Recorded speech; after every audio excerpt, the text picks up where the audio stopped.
Let's turn our attention to other stories now. It will no longer be business as usual for land speculators, popularly known as the Ajagunle and Ajagunle. Ajagungbale and Omonile. And I know Omonile. Omonile in Lagos. A privately sponsored bill that seeks to check their excesses has just scaled through second reading on the floor of the State House of Assembly, and Abimbola Agbebi has the report. Land grabbing, no doubt, has been a big problem Lagosians have had to contend with over the years. In a city where virtually everyone wishes to build and live in a house of their own, many have been tricked into believing that they have successfully possessed the land only to discover that the same land has been sold to other people. The incidents of double sales, where those mighty will use their influence over the weaker ones, then it will put bets to those Omunile that will sell land to you today and take it back tomorrow with impunity. As at tomorrow, not today, as at tomorrow, I'm facing this challenge in my community. Come there, you see the kind of destruction these land grabbers have put, even the pains they have given me. I've moved from one police station to another just to rescue some people. In some cases, many have lost their lives seeking justice, a situation these lawmakers have found very worrisome. Some aggrieved persons have had to hit the streets seeking government's attention as the land speculators literally run riot. But there appears to be an end in form of a privately sponsored bill which has just scaled through second reading. Mr. Speaker, this is a bill that is looking into the activities of the Ajagungbales, who turn themselves into warlords, trespassing with violence, using violence to take property belonging to another person, remaining in it in the name of agents and the rest of it. More importantly, again, is the fact that the bill seeks to create a special offences court, which would actually be dedicated to trying cases so that we won't have time wasting as we normally do in some cases.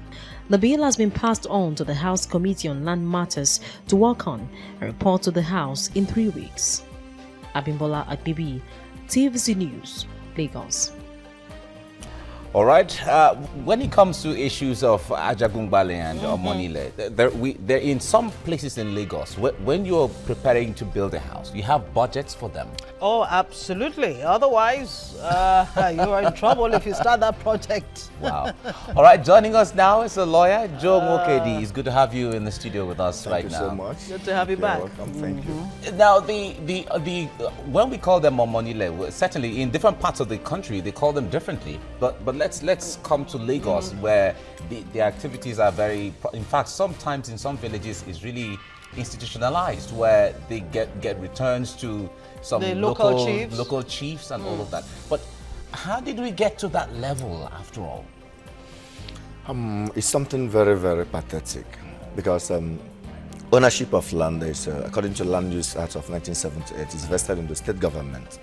Although it is within the confines of the lands and majorly in the urban areas, urban cities, and the communities have a certain ownership rights over a certain portion of land that may not be within the powers of the state government. Or government might willingly maybe concede to them in the form of excision, in form of gazette, and then in form of maybe ancestral ownership. I mean, title transferred from generation to generation. But then the problem is that in actually exercising this authority towards disposing these lands, people now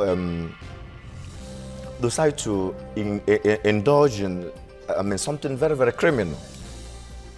An act that intentionally they decided to get themselves indulging in order to maximize profit, in order to see sale of land as a profession. You know, in most cases, when they start the sale of this land, it might be like a genuine kind of transaction. And at a point, the land may have exhausted, and then for them to go into other aspects of career that will sustain them, they will devise fraudulent means of selling these lands, reselling and reselling and reselling. And like you rightly said, it's not just peculiar to Lagos. It's like obtainable in almost all parts of Nigeria. But then we are discussing Lagos State right now because Lagos is giving it, a very, very serious, attention, and which should be commended, by the activities of the members of Lagos State House of Assembly in looking at that issue as something that should be, exclusively treated, and then a certain law codified to handle that aspect. Because prior to this moment, land grabbing has been an offense. You know, criminal offenses is not a standalone. It's not something you might just rightly say, okay, this is what constitutes an offense. But what the State House of Assembly is trying to do now is to codify it, to have, an entity called an act that will specifically deal with that issue. Indeed. Let's even look at, land generally before coming back to the issue of land grabbing in Nigeria. Many people have actually criticized the land use decree under the Obasanjo, ex-military government president or head of state then. That the land use decree has actually done Nigeria a lot more harm than good, bearing in mind that, the cultural influences when it comes to land was always known to be an ancestry thing, given from father to son, and then on and on like that. Where do you stand on that? Yeah, I think the wisdom behind the Obasanjo's promulgation of the decree, otherwise known as Land Use Act, which has been incorporated into our constitution, an act called Land Use Act of 1978, was born out of the concern for development, because the states are like more disposed to development. They need land to develop the state. They need to land to embark on so many projects, agricultural projects, housing projects, schemes, acquisitions, hospitals, things that will serve for general public. Good. That was the intention behind that decree, to enable the state to effectively and efficiently discharge the duties imposed on them by the virtue of the authority to administer the commonwealth of the public. So that was the intention. And then that doesn't deprive, in its entirety, the ownership of land by the owners, in quotes, from transfer from ancestors to their children to their children's children. But what the act says is that the government is holding this land in trust. That is why, in some cases, we have what is called a decision. We have what is called gazette. We have certificate of occupancy. Government is holding the land in trust. That if you want to embark on anything on this land, seek the permission of government. Government will now come in to identify what you want to do, how you want to go about it, the purpose of using the land, and then in most cases the layout. In most cases, what ought to be on the land, and how the land will serve the public. And then government on its own cannot suo motu, unilaterally invade people's land and then grab it. No, before government will even have access to any ancestral community land, it must be for varying public purposes. It must be for something that will serve the generality of the public. But has the Nigerian government done a good job so far, whether it's at the federal level, state, or even local level, in terms of holding land in trust for the people? I will not say that they have not done entirely badly, no. Because most of the developments we have today is as a result of that Land Use Act. Because prior to the advent of that Land Use Act, it has been difficult for government to acquire land through some encumbrances from the owners, some procedures, from processes, and then it was hindering development. It was hindering speedy execution of government projects. Like I was saying, Shaw versus foreign finance. The citizen, for instance, is a local constitution in ownership of land between the state government, the government, and the indigenous. The government can acquire, but it must be for varying public purpose. So the government did not deprive entirely the rights of the occupants, of the owners of the land. But government will acquire for varying public purpose, for schools, for hospitals, for drainages, for pipelines, for something that will serve the purpose of everybody. If the land is still within the ownership of the people, but if they want to embark on that land, they will seek the permission of the government. That's why people go for excision. Communities apply for the land to be, for government to approve the land for them to use, and government will now come in to look at the layouts, So they'll not build a cluster, they'll not build a slum, they'll not go into something that might not be within.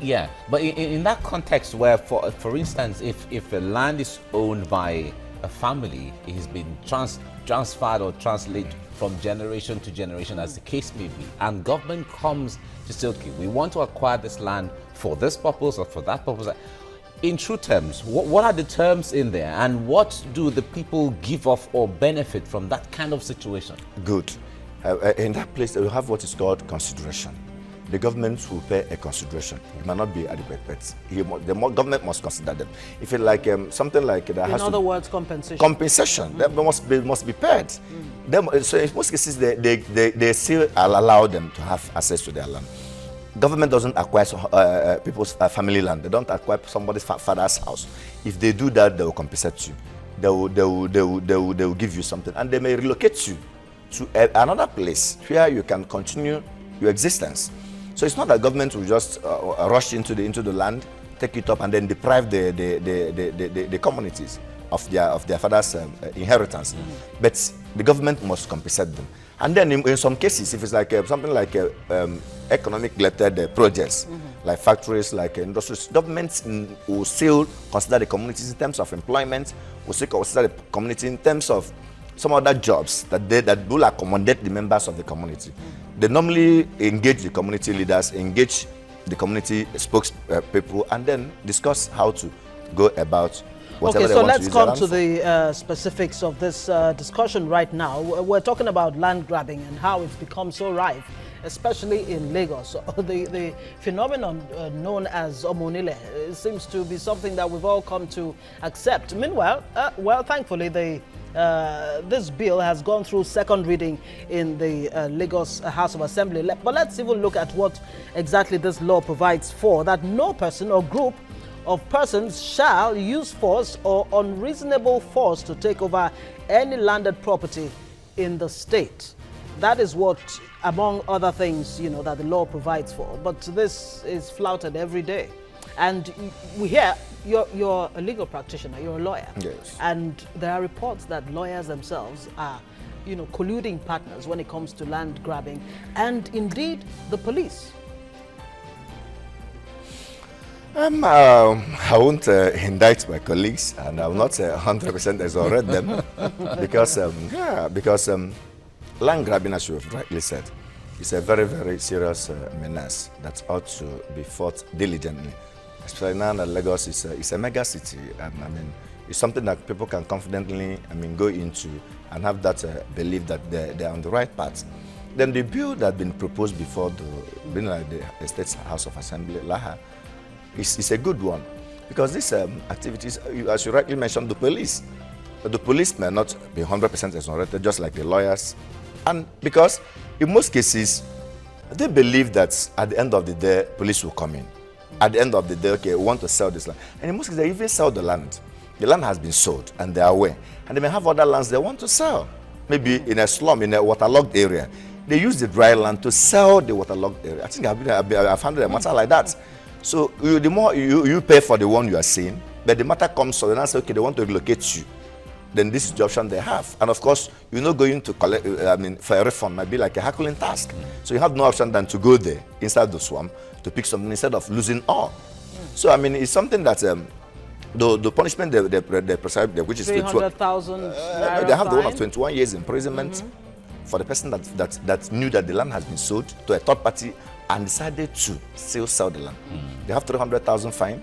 If you use police and lawyers to enforce a judgment or enforce entrance, or if you want, like you decided not to relinquish the land that has been already been out of your ownership, either from mostly from a court of competent jurisdiction, and you are still maintaining ownership. So it is a welcome development, because it will help the Lagos State government to appropriately handle the issues of land, and it will help the law courts, because land speculation is coming, grabbing is coming to law as a criminal law. Like we have section 281 that is already a Lagos State criminal law that's made it that land is an object capable of being stolen, and section 52 and 53 prescribe punishment for 2 years for somebody that 6 months imprisonment. But that isn't enough. So I mean, something stiffer, something that is very, very harsh, there should be a codified law that's separately made for such offense. Okay, so that so defenders. Quickly, let me take you to what happened in Abuja when General Murtala Mohammed decided to come up with a decree to earmark Federal Capital Territory, and subsequently, you know what happened and all of that. Now there were aborigines, people who actually were the residing or the ancestral people who were in Abuja, the territory called Abuja. Now that the whole place has become metropolitan, the Gwari or the people, they have been shifted off, and they have, in fact, there are agitations every day that their lands have been taken and nobody is compensating them. In that kind of situation, what happens? So government is the land grabber in this case? Yes, in most cases, governments may be like grabbers, and it can only occur when the government, like you rightly said, hasn't paid adequate compensation. Government is not doing what government is supposed to. Government is not engaging the aborigines, the natives, because this is their father's inheritance. This is where they were born. This is where they have as their own portion of land given to them from creation. And if you want to take over the land, if you want to acquire the land, if you want to do anything on the land for any purpose whatsoever, there should be adequate compensation. There should be an alternative provided for them. There should be a layout mapped out for them. There should be something that will enable them to still have access to a place they will call their own, a place they can stay. So if in Abuja, I know in the case of Abuja is that at the time that idea was conceived, nobody knew Abuja would just develop and blow up the way it just blew up. Like the Guarin Pass and the place just mentioned now. Nobody has it in contemplation that development will speedily catch up with that place. But now, development has eventually caught up with them. Then what is the government doing? Government should go back and redefine how to approach the issue, vis-a-vis how to take care of their own pathetic problems, because they are the aborigines. But they will not. They are not supposed to also interfere with the plans, with the master plan of Abuja. All right, JOE NWOKEDI, thank you for joining us on TVC Breakfast. Thank you. You're welcome. Thank you so much. You're welcome.